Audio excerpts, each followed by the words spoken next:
라이노 강의 시작하도록 하겠습니다. 첫 시간에 라이노의 인터페이스와 또 기본적인 여러 가지 사항들에 대해서 학습을 하고, 그리고 이 주사위 만들기를 통해서 이 3D 모델링이 기본적으로 어떻게 진행이 돼서 3차원 렌더링으로 뽑아내는 과정에 대해서 한번 알아봤습니다. 저번 시간에 배웠었던 아주 기본적인 사항들 같이 써보는 것과 함께 이제 새로운 기능들 이제 학습해서 이제 결과적으로 이 냄비 받침을 한번 같이 만들어 볼 거예요. 다음 새로운 것도 이제 중간중간에 이어지고, 그 다음에 기존에 했었던 것들은 계속 사용이 되는 아주 기초적인 중요한 툴들이니까 잊지 말고 계속 학습할 수 있도록 같이 노력하기로 하겠습니다. 자, 첫 번째로 할 것은 이 픽처 프레임이라는 기능이에요. 이 픽처 프레임, 보통 3D 작업을 할 때 백그라운드 이미지라고 그러죠. 백그라운드 이미지, 모델링을 할 때 도면을 깔아두거나 아니면 스케치를 깔아두거나 또는 참고할 수 있는 이미지들을 이렇게 깔아놓고 사용할 수 있도록 하는 이 기능들은 모든 3D 프로그램에서 다 지원을 하고 있습니다. 그래서 이 라이노 역시 마찬가지로 두 가지 방법으로 그 기능을 쓸 수 있는데, 라이노에서 백그라운드 이미지를 사용하는 방법은 두 가지가 있다. 첫 번째는 뷰포트 백그라운드 기능이 있고요. 두 번째는 이 픽처 프레임을 사용하는 방법인데, 이 방법은 사용하지 않아요. 대부분 이제 이 픽처 프레임이라는 방법을 사용하게 됩니다. 자, 우선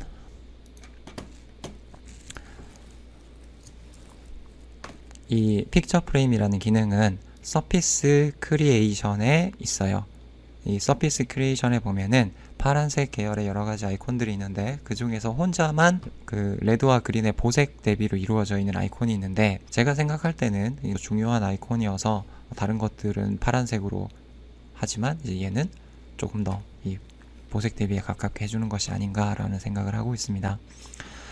우선 스케치나 이미지가 있어야 되겠죠. 미리 준비해 놓은 이미지가 이렇게 있습니다. 보통 이제 아이디어 스케치를 하게 되면, 그러니까 여러분들이 손으로 그리든 컴퓨터로 그리든 이러한 게 2D, 그러니까 픽셀로 되어 있는 이미지를 만들게 되고, 이제 그 이미지를 이제 여기 뷰포트에 깔아주는 방법이에요. 우선 픽처 프레임을 딱 누르고 그 다음에 그 이미지를 찾아 들어가야 됩니다. 그래서 미리 꺼내 놓으면 편하겠죠? 그러면 요 이미지와 그 다음에 요 이미지 요 세 장을 바탕화면에다가 붙여 넣어놓고, 그래서 바탕화면으로 가면 이렇게 이미지가 있죠. 그럼 첫 번째 요걸 더블 클릭을 해서 어떤 뷰포트든 상관없습니다. 일단 여기서 사각형을 그리는데, 사각형을 이렇게 클릭하고 하면 이게 그 크기를 설정할 수가 있어요. 그 다음에 Shift 눌러서 고정시켜주고, 자, 한 이 정도 사이즈면 되겠다. 그러면 옆에다가 하나 놓고, 또 픽처 프레임 두 번째 참고할 수 있는 이미지를 여기다가 갖다 놓고, 그 다음에 또 세 번째 이미지를 여기에다 이렇게 갖다 놓도록 하겠습니다.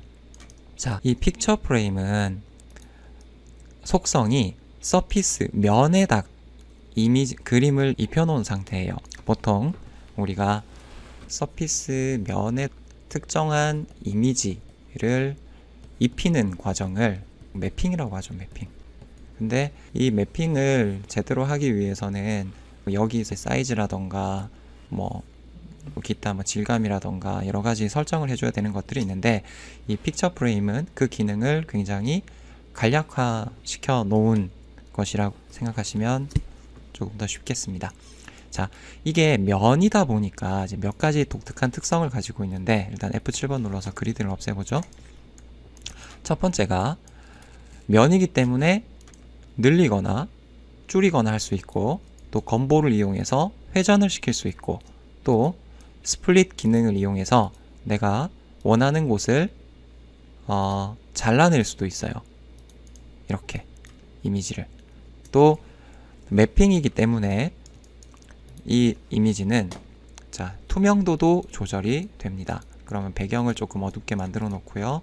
그 다음에 요걸 선택해서 여기 프로퍼티 탭에 가면 다른 개체와는 다르게 여기에 머터리얼이라는 요 물감 표시가 나타난 걸 볼 수 있습니다. 그래서 머터리얼에 들어가면 현재 assign material by object라고 되어 있고요. 그러니까 이 개체에다가 어떠한 특수한 재질이 있다. 근데 그 재질이 뭐냐 하고 봤더니 바로 이미지를 재질로 입혀 놓은 겁니다. 그렇기 때문에 이 픽처 프레임이 적용된 상태는 우리가 여기 지금 안 보이죠? 자, 그래서 여기서 조금 늘려주면 트랜스페런시, 투명도를 조절할 수가 있게 되는 거죠. 그럼 이게 반투명하면 모델링을 할 때 밑에 어떠한 그 개체가 있을 때 자, 다시 어둡게 깔아놓고요. 이렇게 반투명하게 보이니까 모델링과 이미지를 같이 확인하면서 진행할 수 있다는 장점이 있어요. 지금 방금 보셨겠지만 이 픽처 프레임은 하나만 가지고 들어올 수 있는 것이 아니라 여러 개를 가지고 옆에다가 깔아두고 쓸 수가 있습니다. 그래서 자기가 초기에 컨셉을 생각했던 이미지와 개념들 그리고 모델링 하는데 필요한 이미지를 3장을 불러와 주세요. 그 다음 할 일은 탑뷰에 와서 이미지를 프로퍼티의 트랜스페런시를 조금 낮춰주고 이렇게 중간에다가 갖다 놓죠. 갖다 놓고 그 다음에 전체적인 사이즈를 맞춰 주도록 하겠습니다. 자, 이제 여기서 하나 설명을 드릴 것이 모델링에는 크게 2가지가 있는데 비례 모델링이 있고 치수 모델링, 그러니까 스케일 모델링이라 그래요. 뭐 1대1로 만든다던가 2분의 1로 만든다던가 하는 것이고, 비례 모델링은 스케치 베이스에서 할 때 대충 어림짐작 모델링이라고 합니다. 근데 어림짐작이라고 해서 모델링의 그 퀄리티가 낮은 것이 아니라 이런 이미지에서는 여기서부터 여기까지 정확하게 치수라는 것이 정해져 있지가 않은 거예요. 모델링을 해 나가는 과정 속에서 어떤 것이 더 나은지 판단을 해 가면서 진행을 하는 것이기 때문에 비례 모델링은 우선 만들어 놓고 나중에 이 스케일을 조절해서 그 사이즈를 맞춰주는 형식을 취하게 됩니다. 그래서 이번 학기는 거의 대부분이 이제 비례 모델링을 기준으로 움직이게 되는데, 그렇다고 해서 그 완전 비례 모델링도 아니고 이제 전체적인 크기는 맞춰놓고 그 다음 전체적인 크기 안에서 이 세부적인 사항들은 진행하면서 그냥 감 따라 가도록 하겠다. 자, 현재 여기 보면 밀리미터로 진행이 되고 있죠. 그렇다면 이 그리드 한 칸이 1mm라는 거죠. 자, 지금 요 한 칸이 1mm니까 요 사이즈를 조금 더 늘려놓고 하도록 하겠습니다. 보통 Shift 누르고 이만큼 키워놓죠. 그 다음에 투명도를 얼추 조절을 해서 보이게끔, 그 다음에 이 센터 라인을 한 이 정도 맞춰놓고, 마지막으로 이걸 고정을 시켜야 되는데 고정 방법이 2가지가 있어요. 첫 번째가 선택한 다음에 이 위쪽에 비저빌리티 쪽에 가서 이 락을 걸어주는 방법이 있고요. 레이어와는 관계없이 그냥 이 개체 자체에다가 락을 걸어서 더 이상 이 개체가 선택이 되지 않게끔 하는 것입니다. 그 다음 풀 때는 이 unlock 오브젝트를 하는데, 이 락과 언락은 그 일러스트레이터처럼 락을 걸 때는 개체마다 락을 걸 수가 있지만, 풀 때는 이 락을 언락할 때는 전부 다 한꺼번에 풀려버려요. 그래서 보통은 레이어를 가지고 많이 하죠. 그래서 요걸 하나 쥐고 레이어 1번에다가 레이어 1번을 선택하고 마우스 오른쪽 클릭 체인지 오브젝트 레이어 하면 이 레이어 안에 이 개체가 들어가게 되죠. 이 개체가 들어가면 그 옆에 락을 다시 한번 걸어줍니다. 자물쇠 표시가 있어요. 그 다음에 붉은색이 자꾸 시선을 빼앗으니까 레이어의 컬러를 어두운 블랙으로 바꿔주면 훨씬 더 쉽게 되죠. 다시 이제 그리드를 꺼내도록 하겠습니다. 이제 옆에 있는 것들은 조금 더 이렇게 키워서 공중에다가 띄워놓고 이게 굉장히 편리해요. 계속 뭔가 막 이미지들을 막 찾아보고 또 옆에다가 두고 이걸 보면서 모델링을 하는 것보다는 필요한 이미지들을 옆에다가 이렇게 쫙 펼쳐놓고 모델링을 진행하는 것이 굉장히 좋습니다. 자, 이 형태를 만들기 위해서 주사위도 두 가지 방법으로 만들어 본 것처럼 이 냄비 받침 역시 두 가지로 제작을 해보도록 하죠. 첫 번째 방법은 익스트루드, 새로운 여러 가지 명령어들을 이용하는 방법입니다. 자, 우선 서클 센터 레디우스를 설정해서 가능하면 여기 중심점에 맞춰주는 게 좋겠죠. 그 중심점을 맞춰주기 위해서 그리드 스냅을 잠깐 켜요. 잠깐 키면 이 그리드에 스냅이 되죠. 그래서 첫 번째 찍고 그리드 스냅을 꺼버립니다. 그 다음에 쉬프트를 누르고 쭉 해서 한 이 정도 사이즈. 자, 이게 이제 보통 많이 나타나는 거예요. 아무래도 핸디 스케치를 하다 보면은 이 정확한 그 느낌들이 안 맞을 수 있죠. 상관없습니다. 그 다음에 서클을 선택해서 컨트롤 C, 컨트롤 V에서 복사를 하고 쉬프트를 누르고 이렇게 줄여서 적당한 느낌을 다시 찾아줍니다. 또 한 번 더 컨트롤 C, 컨트롤 V에서 이렇게 이 정도를 만들어 두죠. 그 다음 퍼스펙티브에 가서 확인을 해보면 현재 이런 상태가 되어 있습니다. 자, 그 다음에 여기 서피스 크리에이션으로 가서 찾아보면 여기 extrude straight라는 명령어가 있어요. 자, extrude straight를 눌러주면 select curve to extrude, 면을 뽑아낼 커브를 선택하라. 자, 최외곽을 선택하고 스페이스바를 눌러줍니다. 그러면 이렇게 이제 면을 뽑아낼 수 있게 되는 거죠. 위쪽에 보면 뭐 디렉션 부분이 있죠. 그 다음에 보스 사이드, 솔리드, 딜리트 인풋, 투 바운더리, 스플릿 앳 탄젠트, 그 다음에 셋 베이스 포인트 있는데 오늘은 여기서 디렉션과 보스 사이드, 솔리드라는 이 세 가지를 보도록 하죠.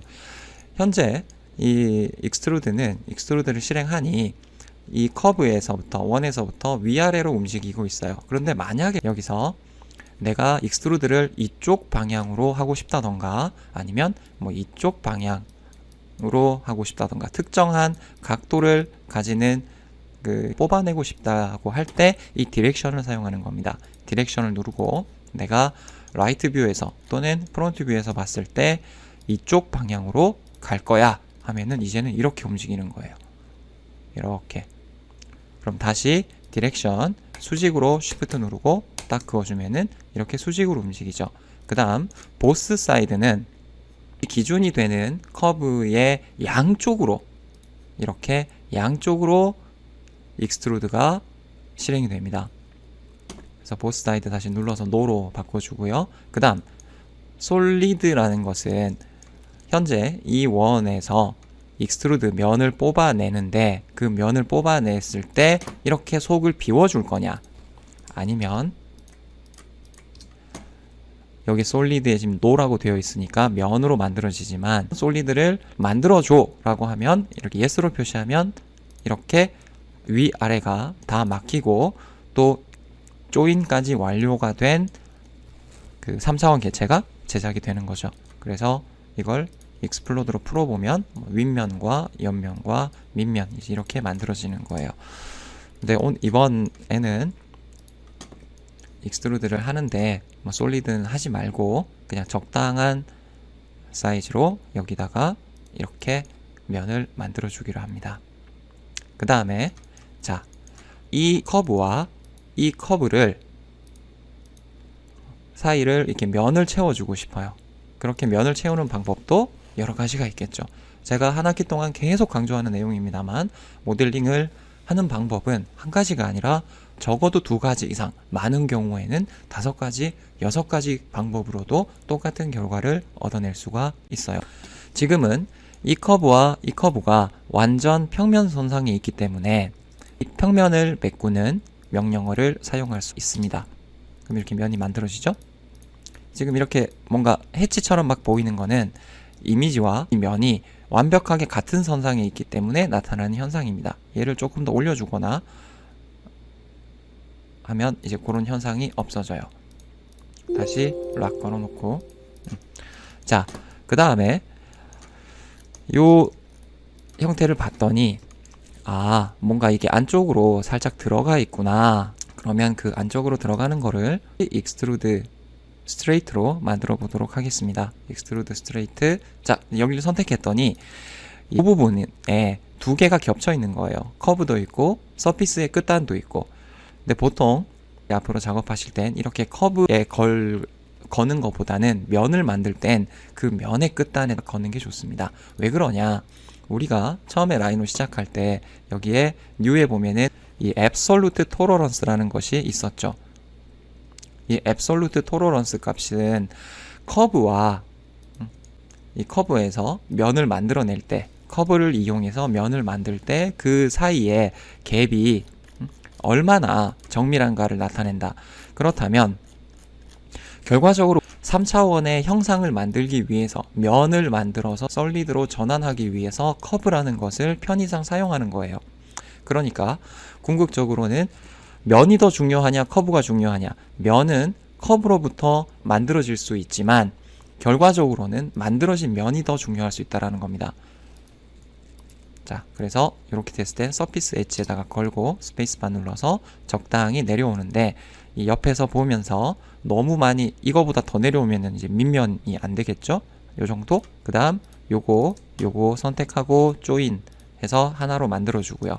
그 다음에 이제 여기도 메꿔줍니다. 평면 메꾸기, 면 메꿔주고, 그 다음 이렇게 선택해서 조인. 그렇게 하고 났더니 이제 밑면이 비어 있는 상태죠. 그럼 그 밑면도 이렇게 메꿔줍니다. 이렇게 조인하고 잠깐 이걸 꺼보면 현재 이런 형태가 만들어지죠. 그 다음 중요한, 그러니까 이 커브들을 그냥 지워버리면 안 돼요. 그래서 레이어 2번을 이렇게 더블 클릭을 해서 여기에다가 커브라고 하고 두 개의 커브를 선택, 마우스 오른쪽 클릭, 체인지 해주고 이렇게. 왜냐하면 나중에 이 커브는 필요할 때가 생길 수 있어요. 그래서 이 원본 커브는 가능하면 지우지 않고 어느 한 레이어에다가 계속 모아두도록 하세요. 자, 그 다음에 요런 게 하나가 있는데 이제 중앙, 이게 뭐야? 하고 봤더니 중앙에 뭔가 꽃 모양처럼 요런 게 있었다. 자, 그럼 이것도 역시 익스트루드로 이렇게 만들어줍니다. 근데 이번에는 하는 김에 솔리드에다가 yes 위아래까지 같이 만들어주고 옆에서 봤을 때 여기 자 고스트로 바꿔보죠. 고스트로 바꿔서 요 면보다 조금 더 아래쪽으로 해서 이렇게 파묻히게 해주면 우리가 뭘 쓸 수 있느냐, 그 A 빼기 B라는 이 솔리드 기능을 쓸 수 있게 되죠. 자, 여기 솔리드 크리에이션에 와서 지금 요것도 우리가 다 조인이 되어 있는 상태고 요것도 위아래가 다 막혀져 있는 원기둥이기 때문에 합집합 그랬더니 select surface or polysurfaces to union, 합칠 서피스나 폴리서피스를 선택하라.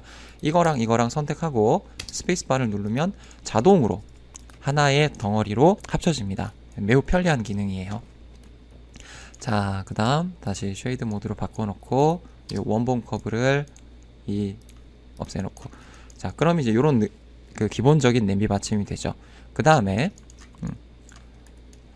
이 냄비 받침의 외곽 쪽에다 둥글게 깎아주도록 하겠습니다.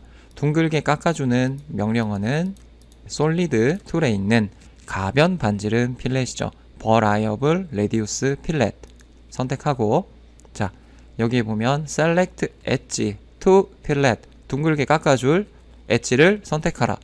Show Radius Yes, Next Radius는 얼마만큼 깎을 건데, 지금 현재 여기가 1mm죠. 1mm면 옆에서 보고 한 1mm 정도나 1.5mm 하면 되겠어. 그러면 Next Radius에서 1.5, 그 다음에 여기를 선택.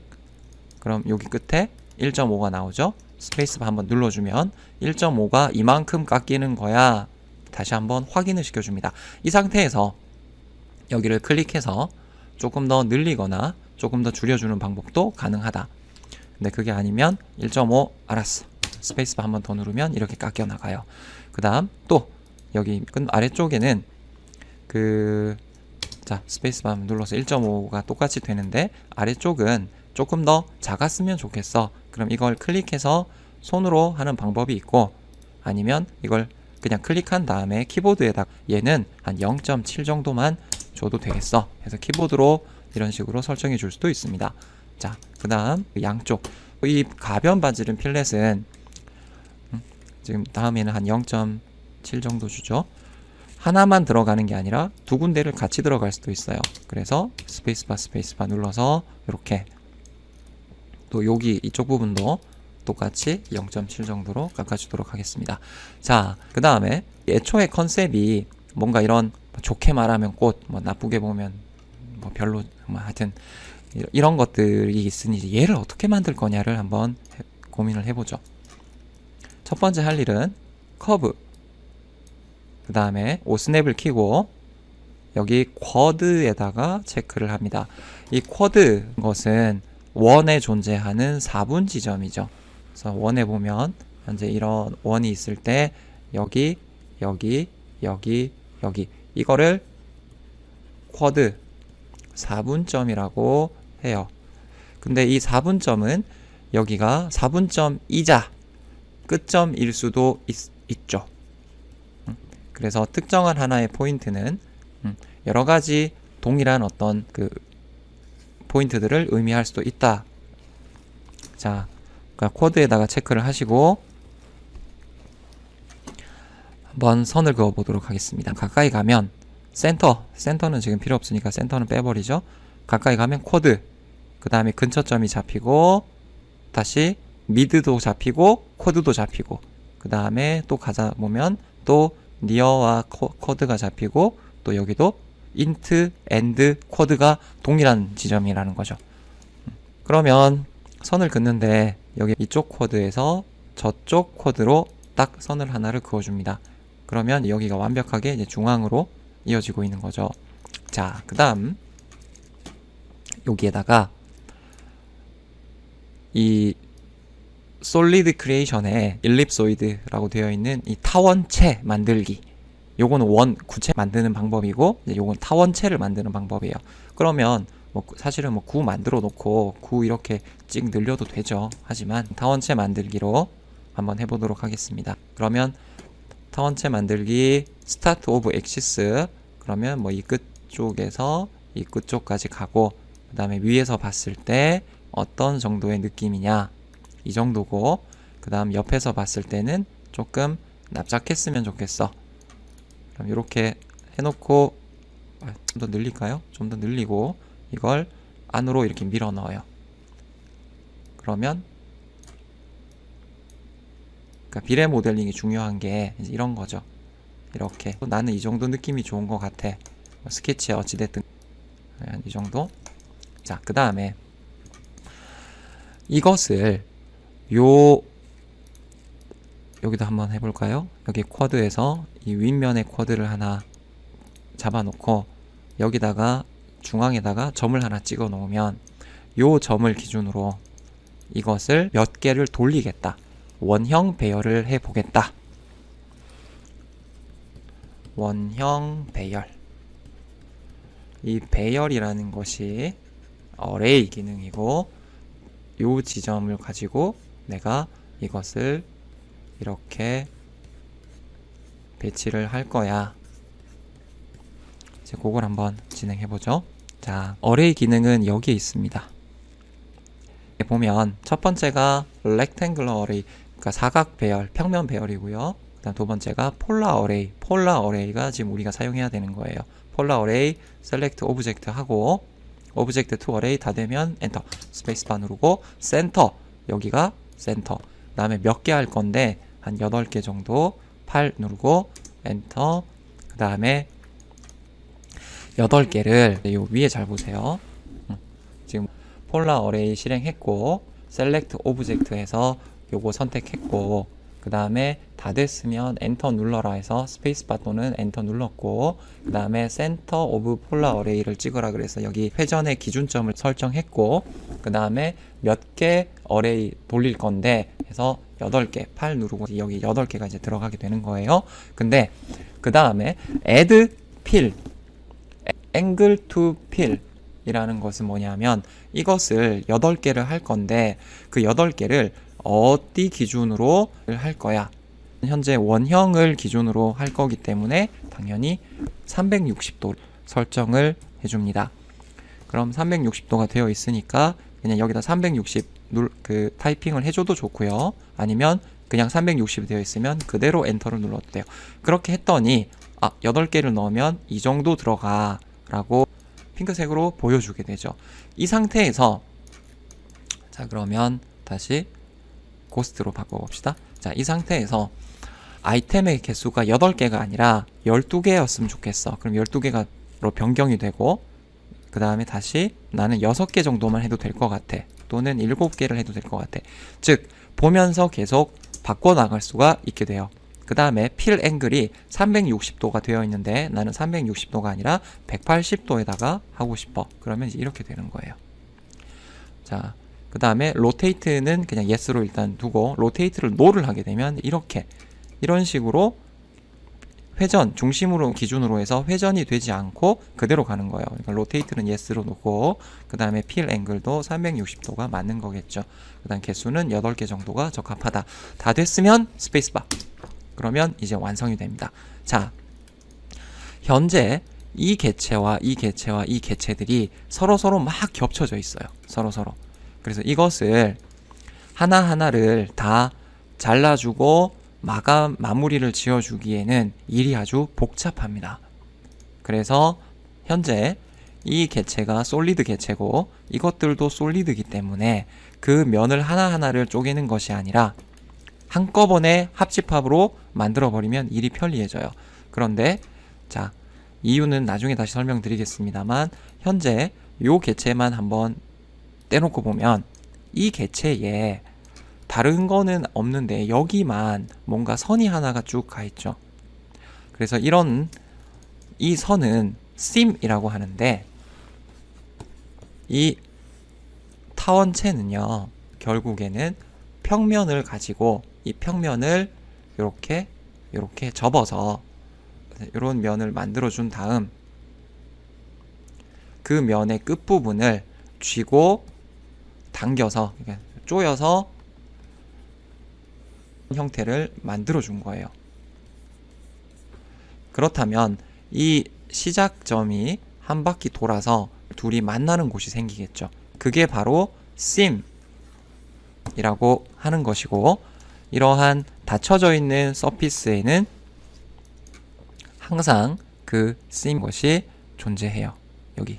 그래서 이 sim은 가능하면 이 sim을 기준으로는 자르지 않는 게 좋아요. 그렇기 때문에 우리가 그 주사위 할 때 여기 끝에 이거 구체 빼낼 때 제가 살짝 밀어 넣으라 그랬죠. 그때는 뭐 다른 이유로 됐지만 사실은 이 sim을 자르면 여러 가지로 에러가 날 확률이 높기 때문입니다. 자, 그럼 요걸 살짝 다시 파묻어요. 그다음 가능하다면 이제 이쪽도 이 면들이 겹쳐져 있어서 가능하면 조금 더 파묻는 게 더 좋아요. 그러면 이제 이렇게 되죠. 그 다음에 합집합 하나, 둘, 셋, 넷, 다섯, 여섯, 일곱, 8개와 이것까지 선택해서 스페이스바를 누르면 여기가 깔끔하게 덩어리가 만들어집니다. 자, 그게 근데 이 밑에까지 다 뚫려버렸죠. 자, 한번 볼까요? 이걸 부셔서 봤더니 애초에 지금 이런 식으로 면이 만들어져 버렸어요. 그럼 언두에서 다시 돌아갑시다. 그러면 이제 여기서 우리가 할 수 있는 방법이 뭐가 있느냐?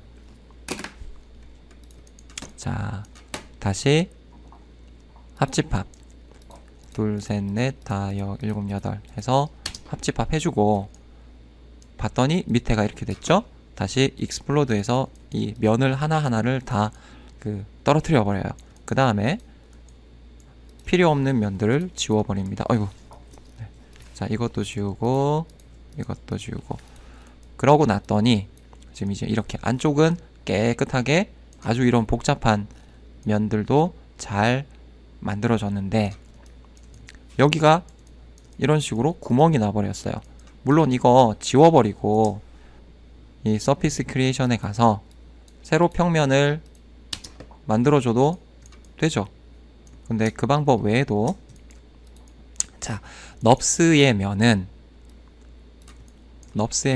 이렇게 뚫려 있는 경우에 다시 이 면을 살려낼 수가 있습니다. 절대 여기다가 이 평면으로 메꿔주면 안 돼요. 자, 여기 트림에서 마우스 오른쪽 클릭을 해요. 그랬더니 Select Edge to Untrim이죠. 자, 그러면 마우스 오른쪽 클릭하고 언트림을 실행시킨 다음 여기를 클릭해주면 원래 면으로 다시 살아납니다. 근데 이렇게 살려놓고 지금 밑으로 끄집어 내려버려서 또 여기에 완벽하게 또 딱 달라붙이기가 어렵죠.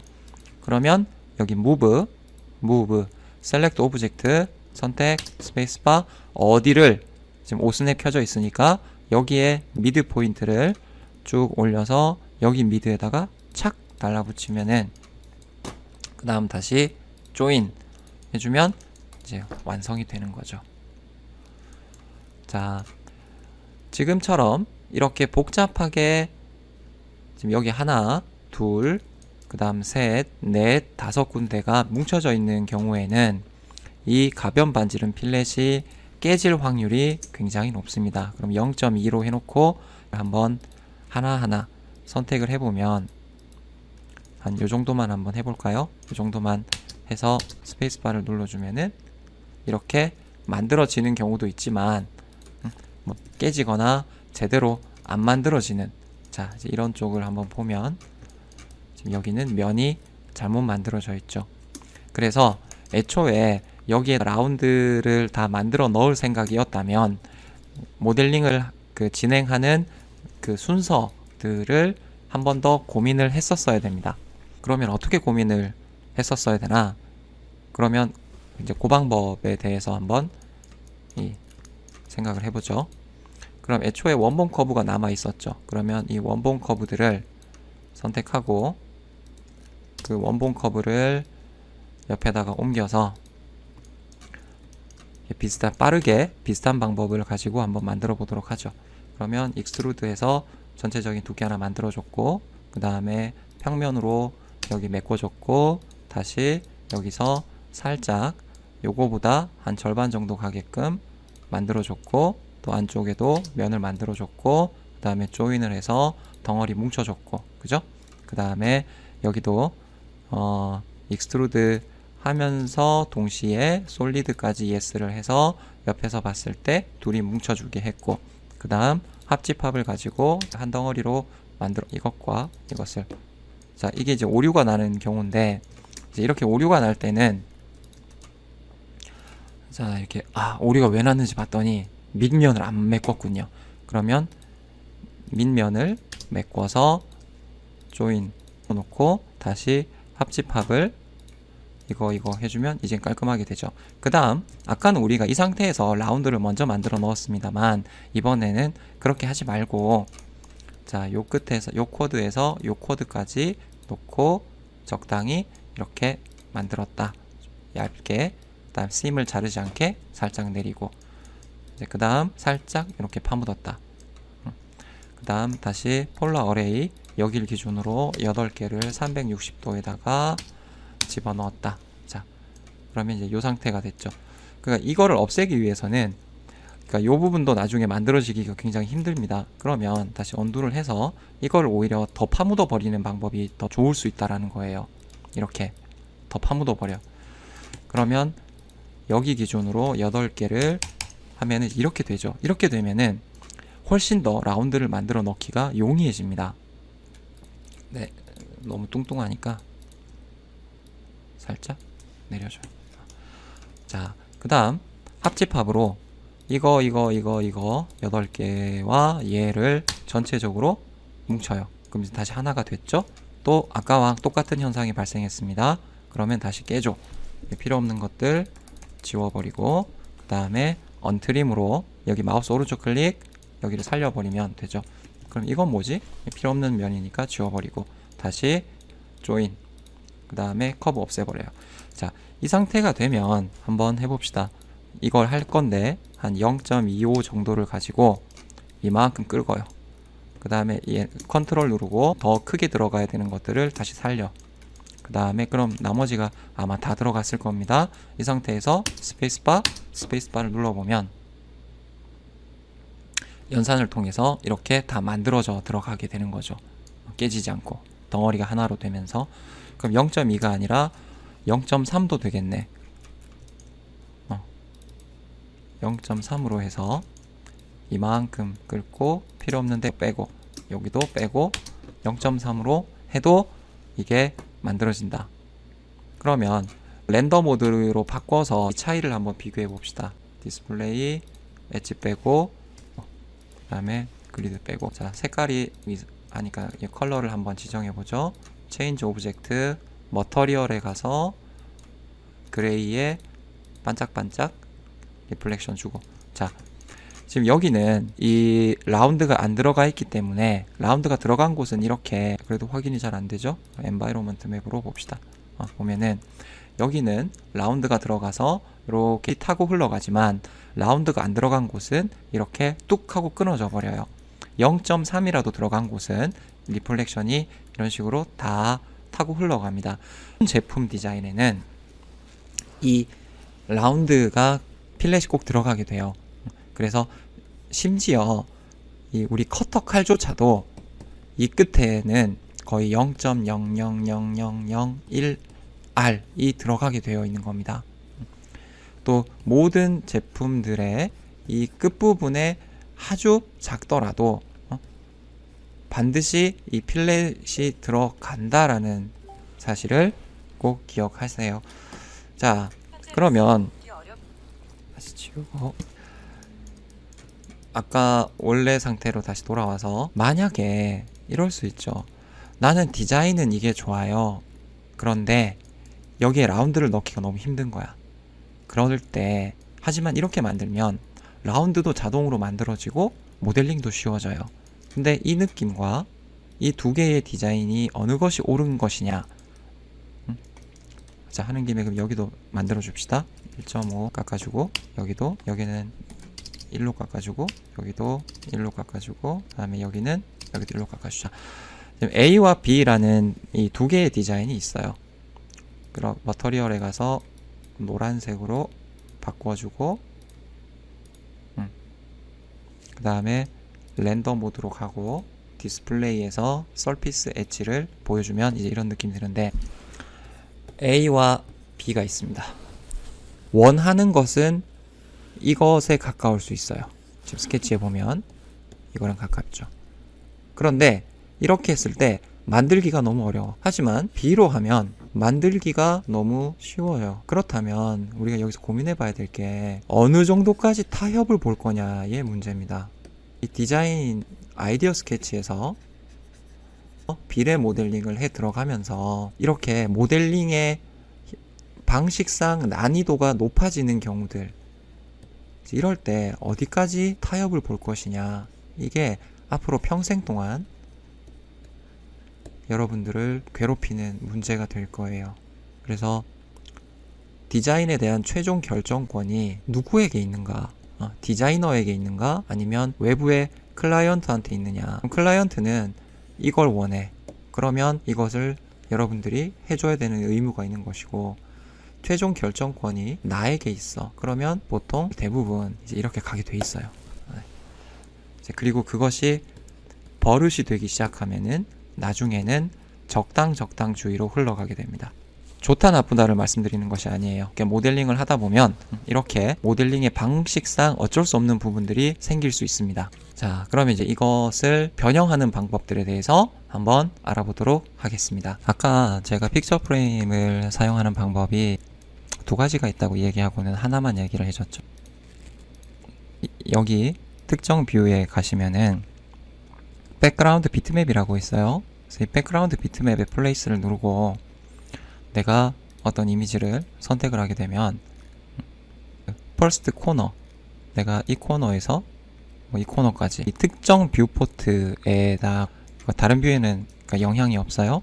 이렇게 특정 뷰포트의 백그라운드 이미지가 만들어지는데, 이제 문제가 이제 이 백그라운드 이미지를 선택하기도 굉장히 이렇게 선택이 안 됩니다. 해보면. 그래서 또 여기 백그라운드 비트맵에 와서 리무브, 무브, 스케일 이걸 직접 해줘야 돼요. 무브. 그러면 무브 프롬, 내가 여기서 이 백그라운드 이미지를 이쪽으로 보내겠다. 또 선택이 안 돼. 그럼 또 여기 가서 백그라운드 비트맵에 뭐 하이드 뭐 이렇게 해야 되죠. 그래서 너무나도 불편하기 때문에 우리는 이 픽처 프레임을 사용을 하는 것이 더 좋다. 이 백그라운드 비트맵은 뭐 자르기도 없어요. 회전도 애매해. 특정 뷰포트에 이미지를 갖다 붙여 넣어주는 정도의 개념이라고 보시면 됩니다. 그러면 그 다음에 우리 약간 이 이미지에서 와 이거 어떻게 했지? 그거에 대해서 진행을 한번 해보도록 하죠. 이걸 컨트롤 C, 컨트롤 V를 해서 하나 복사하세요. 그 다음에 아래쪽에다가 라인을 하나 그어줍니다. 그럼 여기 잘 보시고 미드가 쿼드랑 같을 거예요. 아마 여기 대충 이 정도에 와 있겠죠. 이런 라인을 하나 그어줘요. 그 다음에 얘를 휘고 싶은 거야. 그 휘기는 여기 트랜스폼 탭에 있습니다. 여기에 보면 밴드라고 있죠. 이게 휘기입니다.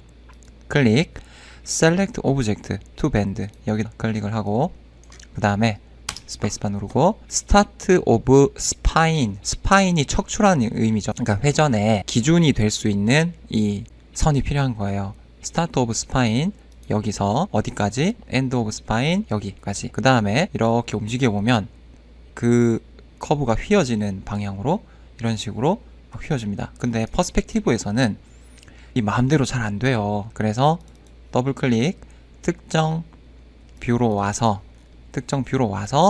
이렇게 휘어줍니다. 근데 지금 아마 이렇게 바깥쪽이 보여야 되니까 이렇게 휘어주면 되겠죠. 근데 이 휘어주는 것이 이 마음대로 또 잘 안 돼요. 해보면 조금 징그럽게. 자, 그럼 첫 번째 전체적으로 살짝 휘어줄 때는 이렇게 휘어주면 되고 그 다음에 마우스가 바깥쪽으로 와 있는 상태에서 이렇게 휘어주고 또 마우스가 안쪽으로 들어가게 되면은 이제 이런 식으로 휘어지게 된다. 지금 여기에 보시면 이 부분들이 막 머리카락처럼 보이는데 이건 상관없어요. 자, 그럼 이 정도로 한번 일단 휘어보자. 이렇게. 그러면 이런 식으로 휘어지게 됩니다. 그럼 이제 여기서 궁금한 게 있을 수 있어요. 어떻게 휘고 싶냐 하면 이거를 전체적으로 휘는 것이 아니라 이렇게 와서 이렇게 휘게 하고 싶어요. 그러니까 여기는 안 휘고 이 부분만 휘고 싶어요. 이럴 때 어떻게 할 건데? 그걸 한번 해보죠. 또 하나 복사합니다. 원본 가지고 하시면 안 돼요. 복사하고 그 다음에 아래쪽으로 와서 똑같이 요 선을 하나를 그어줘요. 그 다음에 요 선을 줄입니다. 다음에 여기다가 이렇게 딱 보이게 만들어 놔요. 지금 이게 좀 안 맞죠? 자, 그 다음에 이제 밴드를 해보는 거예요. 밴드 이걸 하는데 스파인이 어디야? 이번에는 여기서 여기까지 잡고 그 다음 특정 뷰에 와서 휘어줍니다. 잠깐 뭐가 이렇게 되면 안 되는데 자, 이게 좀 애매하죠? 다시 한번 해보겠습니다. 그럼 일단 요것만 나타나게 해놓고 라인 여기 쿼드에서 이 쿼드 그 다음에 이것을 줄여서 요렇게 그 다음 밴드 할 건데 스타트 오브 스파인의 끝점에서 끝점을 쥐고 그 다음 이 특정 뷰에 와야 되죠. 아까 안 됐던 이유는 이제 이 뷰가 아니라 이제 이 뷰에서 해야 되는 거예요. 그래야지 여기서부터 여기까지가 보이는 거죠. 그 다음에 이렇게 휘어보죠. 내가 이 정도 느낌으로 하겠다. 이렇게 하지만 더 쪼여서 이렇게. 그러면 이렇게 늘어나면서 이제 이렇게 변형이 가능하다. 이렇게 변형을 시키고 그 다음 냄비 그 손잡이니까 여기가 이렇게 한 번 더 돌아가야 돼요. 그러면 한 번 더 밴드를 해주는 겁니다. 자, 항상 이런 변형하기 전에는 반드시 복사를 해서 옆에다 두고 밴드 그러면 이 끝에서 대충 이 끝 잡고 그 다음 특정 뷰에 와서 아마 이번에는 이제 이쪽 뷰에 와야 되겠죠. 이쪽 뷰에 와서 슬쩍 한 이 정도를 휘어주자. 그러면 그 형태 변형이 완료가 됩니다. 그 다음에 이렇게 돌려서 놓고, 그 다음에 여기 냄비가 있으면 되겠죠. 이제 냄비는 어떻게 만들 거냐, 방금 우리가 만들었던 방법을 그대로 쓸 수도 있고 또 새로운 방법으로 쓸 수도 있을 겁니다. 근데 라이노는 한번 이런 식으로 변형을 하게 되면은 디스플레이에 가서 서피스 아이소 커브를 한번 해보면 이 면들이 굉장히 깔끔하게 만들어져 있어요. 지금 여기에 면에 엣지가 있고 그 면을 구성하고 있는 이제 이런 구조선들을 아이소 커브라고 하는데, 이 아이소 커브가 가능하면 이 심플하게 만드는 것이 항상 가장 좋습니다.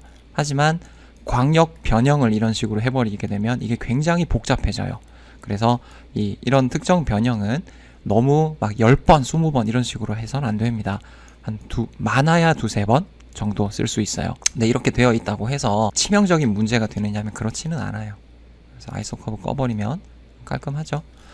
자, 그러면 냄비 받침을 한번 만들어 봤고요. 그 다음에 그것을 휘는데, 그 밴드를 전체적으로 휘는 것과 그 다음에 부분적으로 휘는 걸 시도해 봤습니다. 그 차이는 이 스파인을 어떻게 설정하느냐, 내가 이 개체를 스파인을 가지고 휠 때 전체적으로 쥐고 휠 거냐, 아니면 부분적으로 쥐고 휠 거냐, 또는 여기를 가지고 이렇게 휠 거냐, 즉 이 스파인의 설정이 중요하더라 라는 걸 기억하시면 되겠습니다. 그러면 이제 두 번째 과정으로 넘어가죠. 자, 이 냄비를 한번 만들어 보도록 하겠습니다. 냄비를 만드는 방법도 우리가 연습했던 것처럼 여러 가지 방법이 있을 수 있지만, 수많은 제품들이 어떤 특정 축을 기준으로 해서 회전이 되는 형상으로 만들어집니다. 그 대표적인 것이 이런 와인잔 같은 것이고요.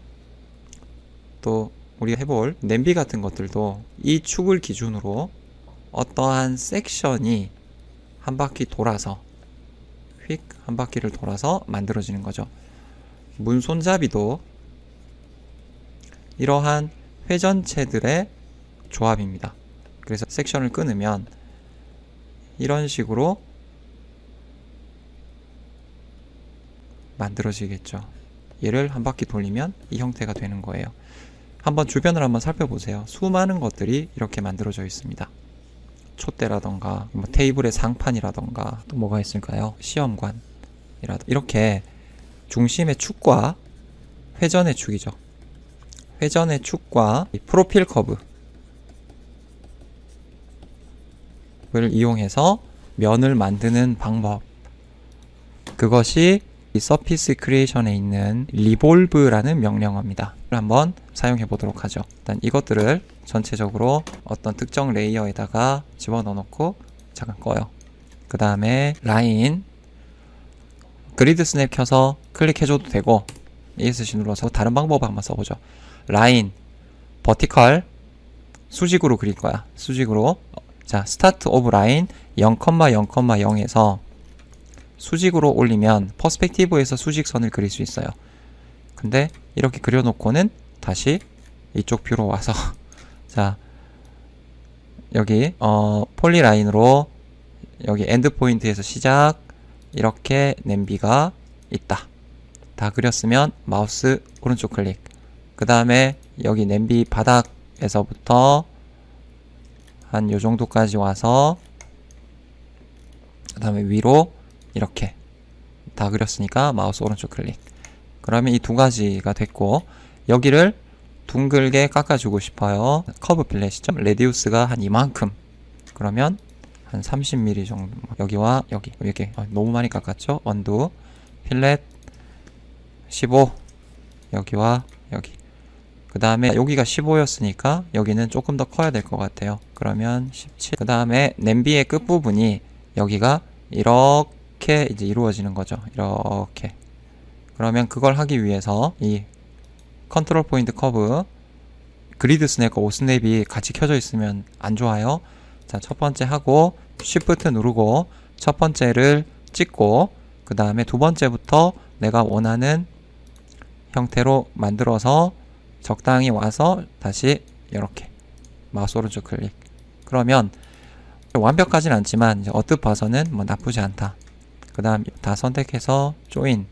그 다음에 퍼스펙티브로 갑니다. 자, 퍼스펙티브. 그 다음에 이걸 이제 한 바퀴 돌릴 거예요. 한 바퀴 돌릴 건데 이게 너무 여기서부터 여기까지 너무 길죠? 그러면 여기 컨트롤 포인트 온. 그 다음 조금 줄여서 이 정도 느낌. 자, 다시 서피스 리볼브 이 선택. 그 다음 프레스 엔터.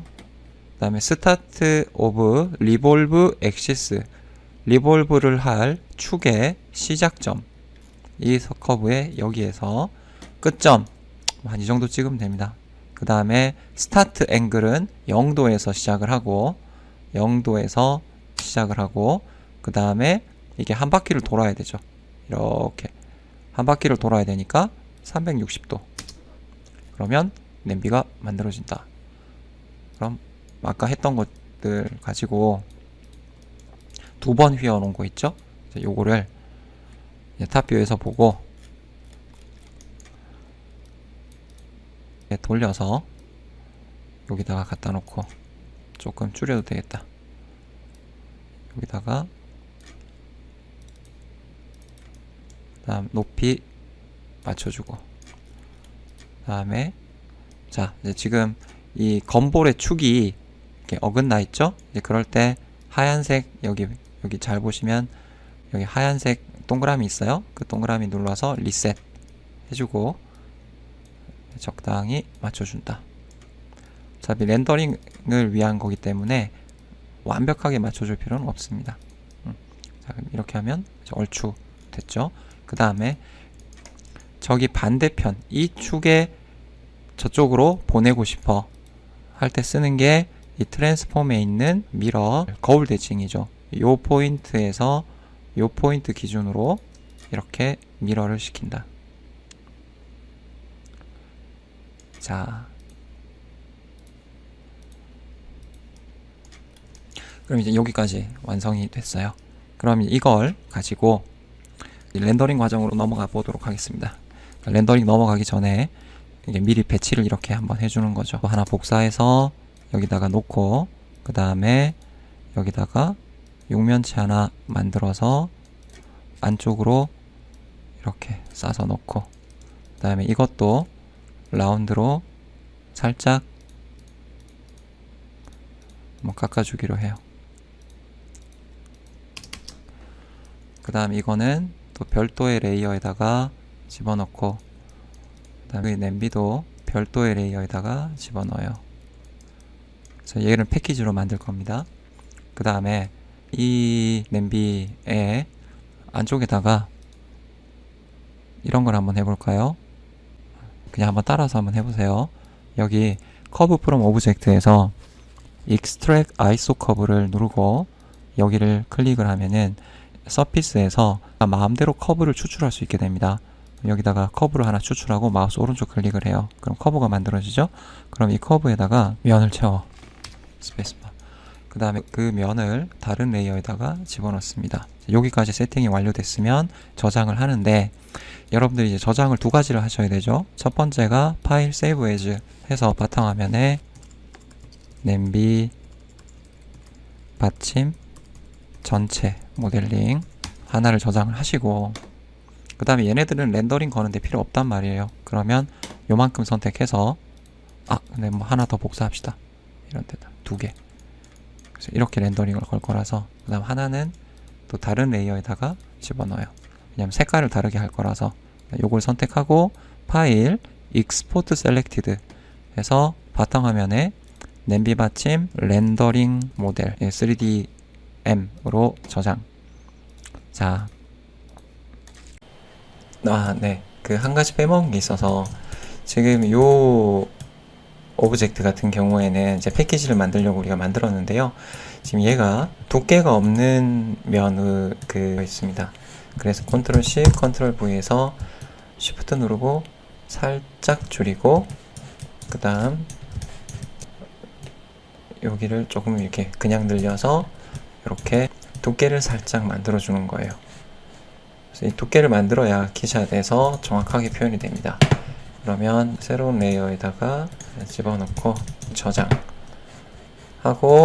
이제 키샷에 와서 파일에 뉴 준비된 내비 받침 모델링을 임포트.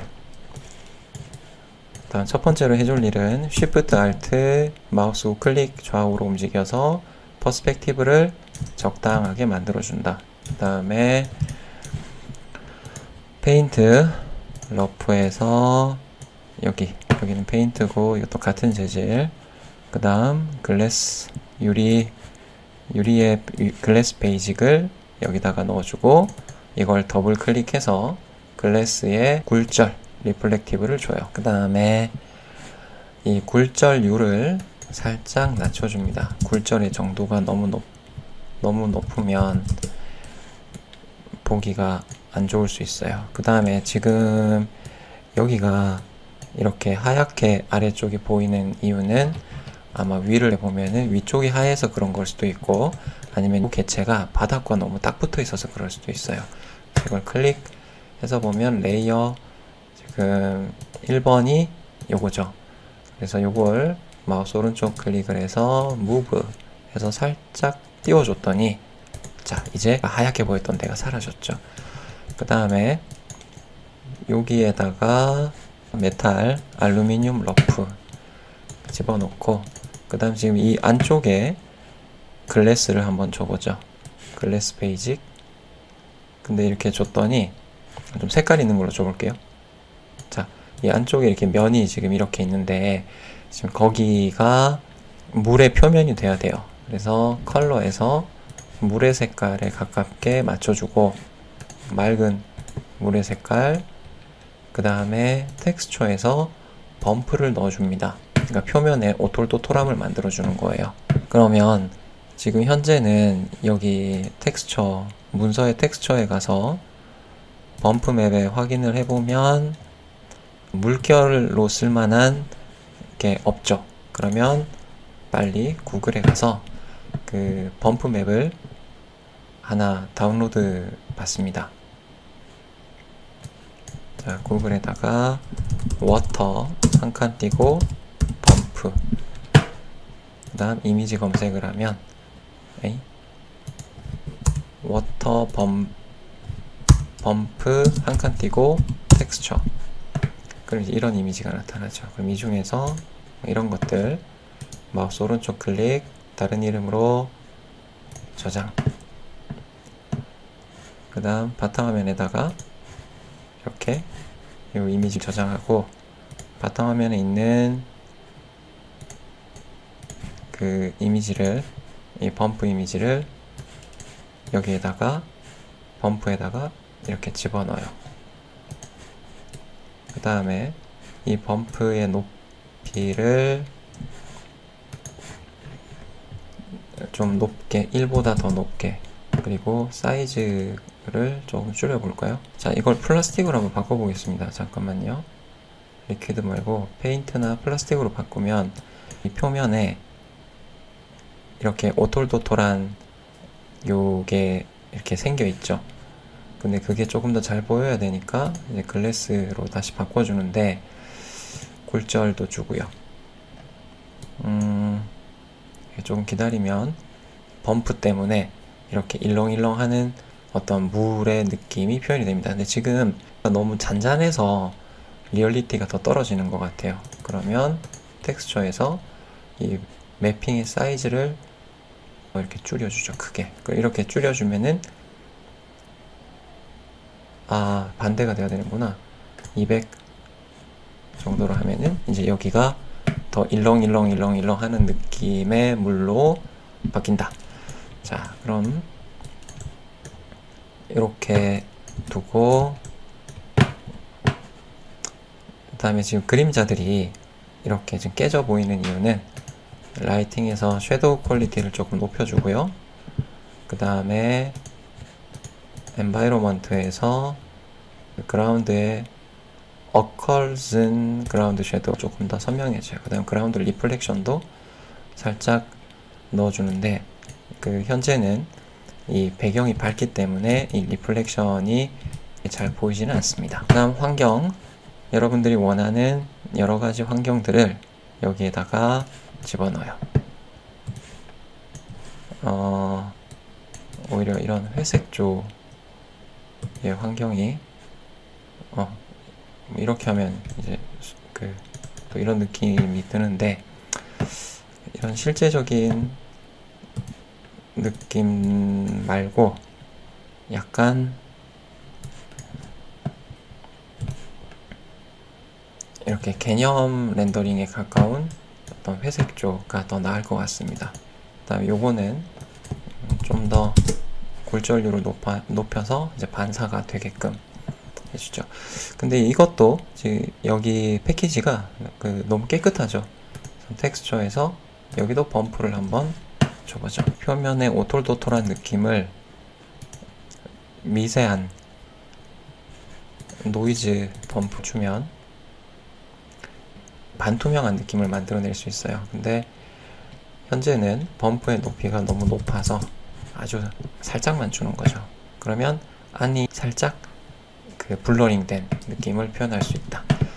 그럼 이 스크린샷을 하나를 이렇게 딱 잡아서 저번 주에 했었던 거랑 똑같이 준비를 해주시는 거예요. 렌더링에는 이런 걸 집어넣었어요. 그 다음 저번 주에 했던 요거랑 요 위에 있는 것들을 그대로 복사 해서 붙여놓고, 이거는 냄비 받침이니까 그게 코스터 실리콘 코스터 디자인. 그 다음 이제 요것도 복사, 실리콘 받침 디자인이라는 얘기죠. 그럼 또 요런 말고 또 다른 느낌으로 또 환경을 이렇게 돌려서, 근데 환경이 지금 채도가 너무 높죠? 그럼 HDR 에디터에 가서 채도를 좀 낮춰주고, 그 다음에 뒤쪽에 블러 주고, 그래서 이런 느낌으로 또 한 장, 그걸 옆에다가 이렇게 붙여 넣으세요.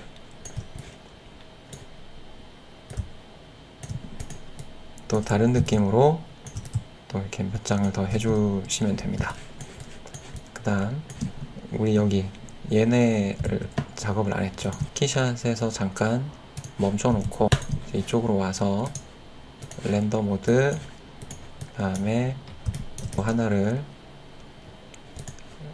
선택하고 벌브 조명, 그 다음에 네 번째 하면은 얘만 드러나요. 그래서 키보드 7번 누르면 그리드가 없어지죠. 그 다음에 드래프트에 가서 여기서부터 여기까지가 얼마고, 그 다음에 전체 내부의 파이는 얼마, 또 얘 파이는 얼마, 필요한 이제 몇 가지의 정보를 도면으로 추출해 냅니다. 여기까지 얼마. 지금은 적당하게 하는 거죠. 그 다음 뭐 스크린샷 복사 집어넣고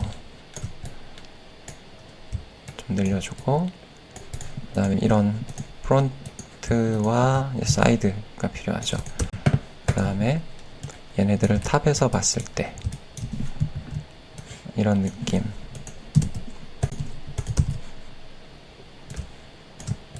탑에서 보면 이런 느낌이고, 그다음 이걸 눕히면 이렇게 보인다.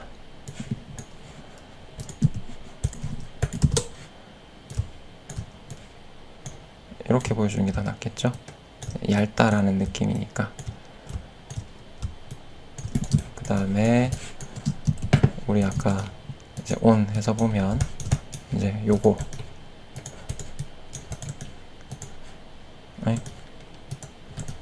보이게 하고, 요것만 또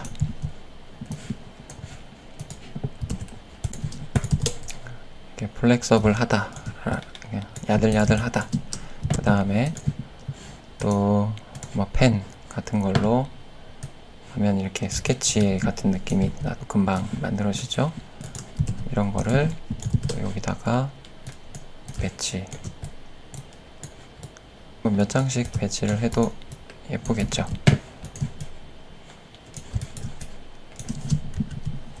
스크린샷.